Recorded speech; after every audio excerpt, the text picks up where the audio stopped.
ప్రథమ పౌరుల నాయకులకు అందరూ కూడా పేరు పేరున నమస్కారం తెలియజేస్తా ఉన్నాను. రేపటికి 7వ తారీఖు వస్తే ప్రభుత్వం ఏర్పడి నెల రోజులుగా వస్తా ఉంది. 3 తారీఖు ఫలితాలు వచ్చినా మంత్రివర్గ ప్రమాణ స్వీకారం 7 తారీఖు చేసింది కాబట్టి ప్రభుత్వం 7వ తారీఖు నుంచి లెక్క. శాసనసభ్యులుగా 9 తారీఖు ప్రమాణ స్వీకారం చేసినాం. దాని తదుపరి జరిగినటువంటి కేబినెట్ లో ప్రభుత్వం ఎన్నికలకు ముందు చెప్పినటువంటి గ్యారెంటీలన్నీ అమలు చేయాలనేటువంటి ఆలోచనతో చర్చ జరిగింది. చర్చలో భాగంగా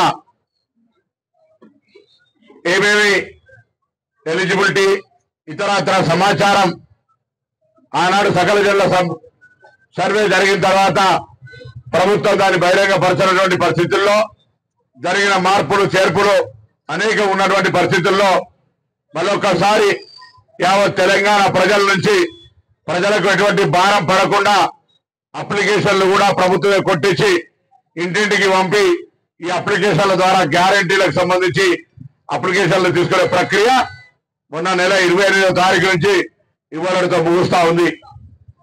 ఈ అప్లికేషన్ల ప్రక్రియలో ఉదాహరణకు పట్టణంలో దాదాపు 6,000 ఇళ్లుంటాయి. మొత్తం హుస్నాబాద్ నియోజకవర్గంలో 80 నుంచి 90,000 హౌస్ హోల్డ్స్ ఇళ్లుంటాయి. జనాభా ఓటర్లు 2,40,000 చిల్లర అయినప్పటికీ కూడా యావరేజ్ ఒక ఇంటికి ముగ్గురు వేసుకున్నట్టయితే 80,000 ఇళ్లనే లెక్కన ఇప్పటికీ ఈ నియోజకవర్గం మొత్తం మీద ఇవాళ లెక్క లేక 85,000 అప్లికేషన్లు ఈ యొక్క ప్రజాపాలన కింద రావడం జరిగింది. తప్పకుండా అందరికీ విశ్వాసం కలిగిస్తా ఉన్నాం.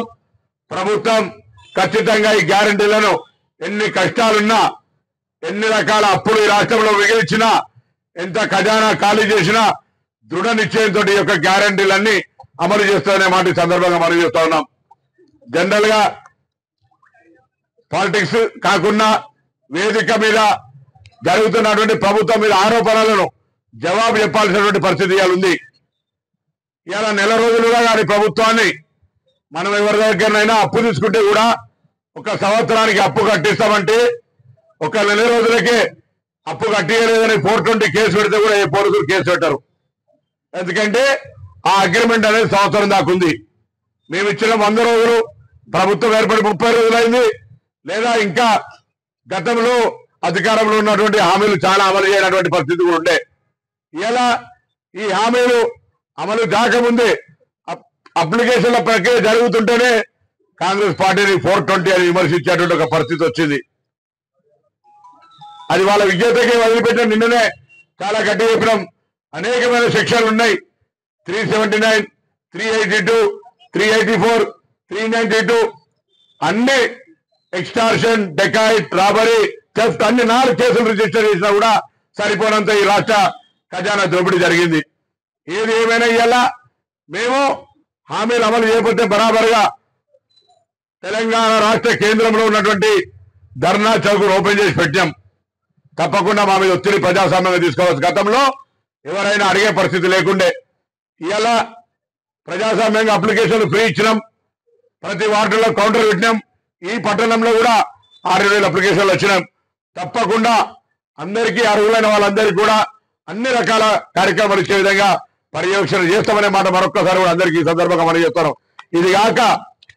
ఇది కాక గతంలో ఇచ్చిన డబుల్ బెడ్రూమ్ సంబంధించి ప్రభుత్వాలు మారుతుండొచ్చు, రాజకీయ పార్టీలు మారుతుండొచ్చు, కానీ లబ్ధిదారులకు సమస్య రానియము. తప్పకుండా అసంపూర్తిగా ఉన్నప్పటికీ కూడా, ఎందుకంటే సమాజానికి తెలవాల్సిన అవసరం ఉంది. అసంపూర్తిగా ఉన్నప్పటికీ కూడా లబ్ధిదారులు వచ్చిందని వాళ్ళు అంటా ఉన్నారు, అధికారులు ఇచ్చినారని వీళ్ళు అంటా ఉన్నారు. ప్రజాప్రతినిధులకు తొందరపడి ఇచ్చిన కారణాలు ఏమైనా కానీ తప్పకుండా వాళ్ళ యొక్క సంబంధించి ఇప్పుడే ఆర్డీఓ గారు ఆదేశిస్తా ఉన్నాం.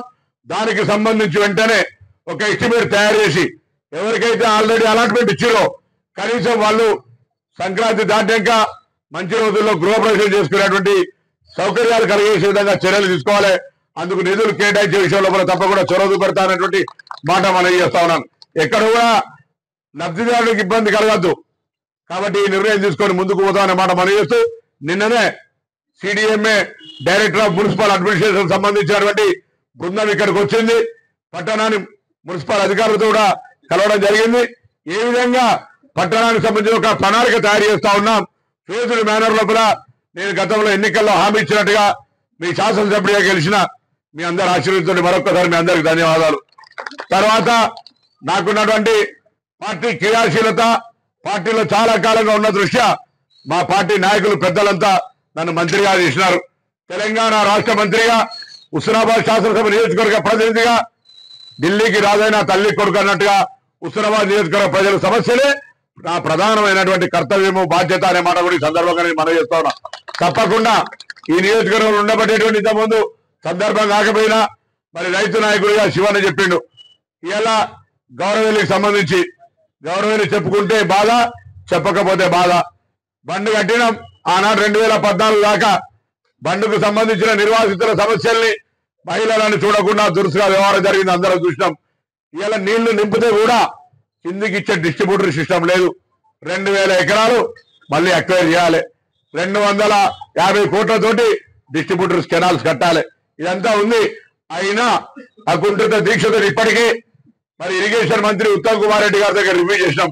ముఖ్యమంత్రి గారికి చెప్పినాం, తప్పకుండా ఆ గౌరవెల్లి ప్రాజెక్టు ద్వారా, గండిపల్లి ప్రాజెక్టు ద్వారా ఈ యొక్క హుస్నాబాద్ నియోజకవర్గ గ్రామాలకు నీళ్లు అందించే బాధ్యత నాది. మనందరం కూడా ఇలా రాజకీయాలకు అతీతంగా నాకు సహకరించాల్సిందిగా నేను ముఖ్యంగా నిర్వాసితులు కోరిన నేను దురుసుగా వ్యవహారం చేయ, ప్రభుత్వం ఇవ్వగలిగే పరిస్థితిని వివరిస్తా, అవసరమైతే జలవాటి బతిమలాడి సామరస్యంగా సమస్యను పరిష్కారం చేసేటువంటి ప్రయత్నం చేస్తాం. మొత్తానికి నిర్వాసితుల పట్ల వాళ్ళు ఇప్పటికే భూమి కోల్పోతాడు కాబట్టి వాళ్ళ పట్ల దురుసుగా వ్యవహారం చేయకుండా సమాజానికి ఉపయోగపడుతున్న వారిగా వాళ్ళ గౌరవాన్ని ఇచ్చి ఆ సమస్యను కూడా పరిష్కారం చేస్తా. నాకు ఆ విశ్వాసం ఉంది అనే మాట కూడా వాళ్ళు కూడా నా మాట గౌరవం ఇచ్చి తప్పకుండా సమస్య పరిష్కారానికి ముందుకు వస్తారనే మాట నేను ఈ సందర్భంగా కోరుతున్నా. అదిగాక దేవాదుల నీళ్లు కావచ్చు, శ్రీరామ్ సాగర్ ప్రాజెక్టు నీళ్లు కావచ్చు, వరద కాలువ ఫేజ్ 2 కావచ్చు, ఈ నియోజకవర్గ వివిధ మండలాల్లో వివిధ గ్రామాల్లో నీళ్ళు వచ్చేది ఉంది. నేను రైతు బిడ్డగా, గతంలో మార్కెట్ చైర్మన్ గా, పార్లమెంట్ సభ్యుడిగా పనిచేసినటువంటి అనుభవంతో, నాకున్నటువంటి అధికారుల పరిచయంతో ఇప్పటికే వాటిని అన్నింటినీ కూడా రివ్యూల ద్వారా, టెలిఫోన్ల ద్వారా ఆ కార్యక్రమాలను కూడా సమీక్షిస్తా ఉన్నాయి. ఇవన్నీ కూడా మీకు ఎప్పటికప్పుడు చెప్పేది కాకుండా పని పూర్తయిన తర్వాత వాటి ప్రయోజనాలు అందే సమయం లోపల మీ అందరు కూడా వివరించాలనేటువంటి ఆలోచనతో ఉన్నానే మాట మనం చేస్తా ఉన్నా. తప్పకుండా ఇంకా కూడా ఇక్కడ కొన్ని కార్యక్రమాలకు ఇప్పటికీ ఆర్డీఓ గారు స్థల సర్వే చేస్తా ఉన్నారు. తప్పకుండా ఆ స్థలాలు సరైన విధంగా దొరకగానే ఆ యొక్క ప్రణాళికను మీకు తెస్తామనేటువంటి మాట మనం చేస్తూ ఇవాళ చివరి రోజు నియోజకవర్గంతో పాటుగా రాష్ట్రంలో మరి నేను హైదరాబాద్ ఇన్ఛార్జ్ మంత్రిగా కూడా ఉన్నా. అక్కడ కూడా 150 మున్సిపల్ డివిజన్లల్లో చాలా సజావుగా ప్రక్రియ జరుగుతూ ఉంది. ఇక్కడ కూడా హుస్నాబాద్ నియోజకవర్గంలో ఎక్కడ కూడా చిన్న ఇబ్బంది లేకుండా అప్లికెంట్ ఇట్లా జరిగింది అట్లా జరిగింది అనేటువంటి చర్చ లేకుండా ఈ కార్యక్రమం కొనసాగింది. ఇందుకు సహకరించిన అందరి అధికారులకు, ప్రజాప్రతినిధులకు, పౌరులందరూ కూడా స్థానిక శాసనసభ్యులు గారికి ధన్యవాదాలు తెలియజేస్తా ఉన్నాను. ఈ కార్యక్రమం తర్వాత ఈ యొక్క ఎంపిక ప్రక్రియకు సంబంధించిన విషయం లోపల కూడా అందరూ నిజమైన లబ్ధిదారులకు ప్రయోజనం కలిగే విధంగా రాజకీయాలకు అతీతంగా సహకరించాలనే మాట సందర్భంగా నేను కోరుతా ఉన్నాను. అదేవిధంగా ఇంకా ఇతరత్ర అంశాలు కూడా ఏమున్నా ఇవాళ పొద్దున మామూలుగా హమాలి 2 సంఘాల దగ్గరికి పోయినాం. వాళ్ళందరికీ చెప్పినా, నేను ఆర్డీఓ గారు కూడా చెప్తాను, మరొకసారి ఎంఆర్ఓ గారిని, నేను హాస్పిటల్ సూపరింటెండెంట్ తోటి మాట్లాడినా. వాళ్ళందరూ కూడా ఇక్కడ జనరల్ అవైలబుల్ హెల్త్ చెక్ తోటి ఒక medical health profile, blood test కానీ, సిబిపి కానీ వాళ్ళందరూ చేసి కూడా రోజు కొంతమంది చొప్పున 2 హమాలి సంఘాలతో పాటుగా ఇక్కడ రోజు గుమస్తా సంఘాలున్నాయి. ఆటో కార్మికులు ఎవరైతే మామూలుగా రోజువారీ జీవనం కొనసాగిస్తారో వాళ్ళందరికీ డైలీ బేస్డ్ గా ఒక ప్రత్యేకమైనటువంటి అవకాశాన్ని అక్కడ ఇచ్చి అందరూ ఒక బ్లడ్ ప్రొఫైల్ ఇక్కడ ఈ నియోజకవర్గం ఆదర్శంగా ఉండే విధంగా వాళ్ళందరికీ చేసి అవసరమైన ట్యాబ్లెట్లు ఇతరత్ర ఒకవేళ ప్రభుత్వంలో లేకపోతే సొంతంగా మీరు ఏర్పాటు చేయడానికి సిద్ధంగా ఉన్నా